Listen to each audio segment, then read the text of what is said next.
नमस्कार, मैं Harshvardhan Sharma global investor summit पर दैनिक भास्कर के इस खास कार्यक्रम में आपका स्वागत करता हूं। मध्य प्रदेश और खासकर भोपाल शहर, यहां पर यह आयोजन होने जा रहा है। इस आयोजन का उद्देश्य न केवल मध्य प्रदेश का समग्र विकास करना है, बल्कि मध्य प्रदेश के सभी सेक्टर में रोजगार के नए अवसर पैदा करना भी है। इस पर बातचीत करने के लिए हमारे साथ मौजूद हैं सिद्धार्थ सुधीर अग्रवाल जी, सागर ग्रुप के एमडी हैं। सर, आपका बहुत बहुत स्वागत है दैनिक भास्कर के साथ जुड़ने के लिए। मध्य प्रदेश में इतना बड़ा आयोजन किया जा रहा है, इस आयोजन को आप किस तरह से देखते हैं? देखिए, मध्य प्रदेश और खासकर भोपाल के लिए ये बहुत गौरव का अवसर है कि GIS 2025 का आयोजन भोपाल में हो रहा है। ये समिट जो है वो पूरे प्रदेश की इकोनॉमिक गतिविधि को गति देने में बहुत अहम भूमिका निभाते हैं। तो मुझे लगता है इससे बेहतर मध्य प्रदेश वासियों के लिए कुछ हो नहीं सकता अगर हम इकोनॉमिक दृष्टि से देखें। और ये मच अवेटेड था। हमारा Madhya Pradesh at the cusp of growth है, तो मुझे लगता है GIS उसको एक्सपेडाइट करेगा और आगे बढ़ने के बहुत सारे अवसर खोलेगा। सर, सागर ग्रुप मल्टीपल बिजनेस कर रहा है और बतौर बिजनेसमैन आपको काफी अनुभव है अलग अलग सेक्टर में काम करने का। GIS समिट के बाद मध्य प्रदेश में किस तरह का परिवर्तन आपको दिखाई देता है? मैं थोड़ा सा आपको सागर ग्रुप के बैकग्राउंड में लेके जाना चाहूंगा। सागर ग्रुप की शुरुआत आज से लगभग 42 साल पहले इसी प्रदेश से हुई। मैं एक सेकेंड जनरेशन एंटरप्रेन्योर हूँ। ये ग्रुप की शुरुआत मेरे फादर श्री सुधीर कुमार अग्रवाल जी ने करी। सागर ग्रुप 5 सेक्टर्स में काम करता है, जो कि हम कह सकते हैं कि मूल सेक्टर हैं, जो कि है रोटी, कपड़ा, मकान, शिक्षा और स्वास्थ्य। तो मुझे लगता है ये ह्यूमन काइंड के लिए बेसिक सेक्टर्स हैं। इन 5 सेक्टर में काम करके हम इस जगह तक पहुंचे हैं और ये 5 सेक्टर वो हैं जो कि ओवरऑल इंफ्रास्ट्रक्चर, ओवरऑल इकोनॉमी को ड्राइव करते हैं। तो GIS में मध्य प्रदेश सरकार ने इन 5 ही सेक्टर को प्रायोरिटी सेक्टर की तरह रखा है। तो हम तो ये मानते हैं कि आने वाला समय इन 5 सेक्टर के लिए बहुत ही ब्राइट समय है और इन 5 सेक्टर में आगे बढ़ने का काफी स्कोप है। अगर हम बात करें सागर ग्रुप की भूमिका की, तो मध्य प्रदेश में सागर ग्रुप मध्य प्रदेश की इकोनॉमी में किस तरह से आपकी भूमिका रही है अब तक? मध्य प्रदेश की इकोनॉमी में एक तो अहम भूमिका इस मामले में है, हम एक लार्जेस्ट या कहना चाहिए one of the largest employer of Madhya Pradesh हैं। लगभग 8000 से ज्यादा लोग हमारे साथ रेगुलरली एम्प्लॉयड हैं। सेकेंडली, हम लगभग 30 देशों को यहाँ पे बनाए हुए गुड्स एक्सपोर्ट करते हैं, जो कि अलग अलग कॉन्टिनेंट्स में हैं। वो मध्य प्रदेश के निर्यात को काफी बूस्ट करता है।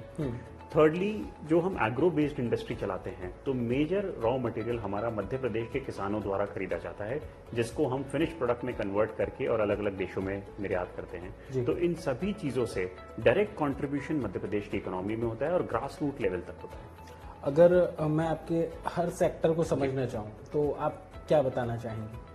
अगर आप 5 सेक्टर को समझना चाहें तो 5 सेक्टर अपनी अपनी जगह बहुत इंपॉर्टेंट सेक्टर भी हैं और बहुत स्कोप है उनमें आगे काम करने का, आगे बढ़ने का। जैसे हमारा हाउसिंग सेक्टर है, तो हमारे देश में एक मुहिम चल रही है हाउसिंग फॉर ऑल, और हमारा वो हाउसिंग सेक्टर उस मुहिम से लिंक होकर काम करता है, जिसमें कि हम इंडिया के मिडिल इनकम ग्रुप और हायर मिडिल इनकम ग्रुप के लिए एक मास स्केल पे हाउसिंग का काम करते हैं। हम लगभग मध्य प्रदेश में और स्पेशली भोपाल में 12,000 से ज्यादा मकान बना चुके हैं आज तक। तो वो एक मूलभूत सुविधा है जो कि हम मध्य प्रदेश वासियों को एक्सटेंड करते हैं। शिक्षा एक ऐसा क्षेत्र है जो कि हमारे हिंदुस्तान का भविष्य निर्धारित करेगा। तो शिक्षा के क्षेत्र में हम किंडरगार्टन से लेके बड़े ही गर्व के साथ कहते हैं कि पोस्ट ग्रेजुएट तक के डिग्रीज या कोर्सेज ऑफर करते हैं। तो जब हम शिक्षा के क्षेत्र में इतना काम करते हैं, तो हम भारत के फाउंडेशन पे काम करने का अवसर मिलता है, हमें मध्य प्रदेश की फाउंडेशन पे काम करने का अवसर मिलता है। तो इस तरीके से इन दोनों सेक्टर का बहुत रोल है। उसी तरीके से मैन्युफैक्चरिंग का एक डायरेक्ट इकोनॉमी में इम्पैक्ट करने का रोल है। और जो हमारा न्यूएस्ट वेंचर है हेल्थ केयर, वो एक मेजर सेक्टर है, सर्विस सेक्टर, जिसमें हम मध्य प्रदेश में मूलभूत हेल्थ केयर सुविधा का एक नए तरीके से संचार करना चाहते हैं। आज हेल्थ केयर में तकनीक बहुत आगे आ चुकी हैं। उन तकनीकों के साथ एक नई विचारधारा के साथ हेल्थ केयर सेक्टर में काम किया जाए, यही हमारा विजन है 5 सेक्टर के लिए। अगर हम छोटे शहरों की, कस्बों की बात करते हैं, वहां तक पहुंच बनाने के लिए आपकी क्या प्लानिंग है कि वहां तक भी आपका बिजनेस का विस्तार हो?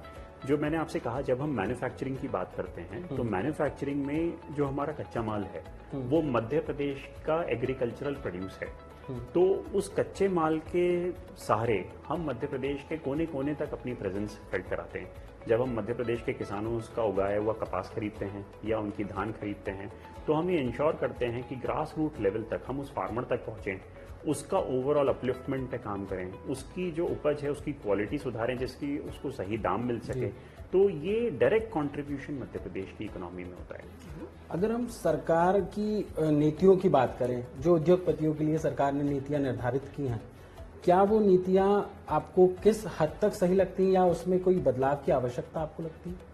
मध्य प्रदेश सरकार की जो नीतियां हैं वो पहले तो मैं बताना चाहूंगा कि इंडस्ट्री फ्रेंडली हैं, नीतियां हर तरीके से अच्छी हैं, उसमें एक होलिस्टिक तरीके से वो कवर करती हैं हर सेक्टर को।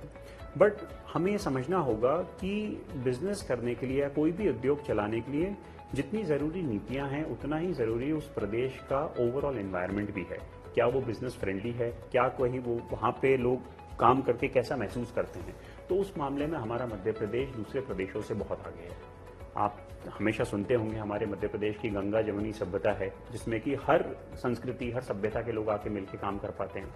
लॉ एंड ऑर्डर पोजीशन काफ़ी अच्छी है, एक पीसफुल स्टेट है, हर जगह अच्छी ग्रीनरी है, पोल्यूशन फ्री स्टेट है। तो ये सब फैक्टर्स भी किसी भी उद्योग के संचार में बहुत सपोर्ट करते हैं। तो नीतियों के साथ साथ मैं कहना चाहूँगा कि मध्य प्रदेश का ओवरऑल एनवायरनमेंट जो है वो काफ़ी कंड्यूसिव है किसी भी तरीके के बिजनेस को ग्रो करने एक्सपैंड करने के लिए। हमारी सोसाइटी में और पॉलिटिकल तौर पर भी देखें तो एक बात हमेशा उठती है कि स्वदेशी अपनाओ, और हम यहाँ पर विदेशी निवेश की भी बात कर रहे हैं। इस चीज़ को आप किस तरह से देखते हैं? देखिए, हमारा देश बहुत विशाल देश है, बहुत बड़ा देश है और अपार संभावनाओं का देश है। यहाँ पे हर तरीके के इंडस्ट्रियल प्रोड्यूस की खपत है। आज आप मैं ऐसे कहना चाहूँगा कि एक ऑल पिन से लेकर हवाई जहाज तक आप इस देश में जो बनाए वो ये देश कंज्यूम करने की पावर इस देश में है। तो स्वदेशी का मतलब यह है कि हमें हर चीज़ जो कि हमें कंज्यूम करनी है वो हमारे देश में बनाने की कोशिश करनी चाहिए। बट कई ऐसी चीज़ें हैं जिसमें हमें बाहर से तकनीक लाने की ज़रूरत है, या जिसमें कई देशों ने एक एक्सपर्टीज हासिल कर ली है। तो हमें उस चीज़ के लिए ओपन रहना चाहिए कि वे हमारे देश में निवेश करें, यहाँ मैन्युफैक्चर करें, और जब वे यहाँ मैन्युफैक्चर करें तो वो हमारे देश में भी कंज्यूम हो और यहाँ से निर्यात भी हो। देखिए, अल्टीमेटली तो गोल ये है कि हमें हमारी देश की इकोनॉमी को 2027 तक $5 ट्रिलियन की बनाना है। उसके लिए हमें ऐसी ही स्ट्रैटेजी की जरूरत है जिसमें कि इंडिया में भी मैन्युफैक्चरिंग हो सके और हम बाहर का निवेश इंडिया में लाएं, वो भी यहाँ मैन्युफैक्चर करें, और India should be seen as manufacturer. पूरा वीडियो देखने के लिए डाउनलोड करें दैनिक भास्कर ऐप।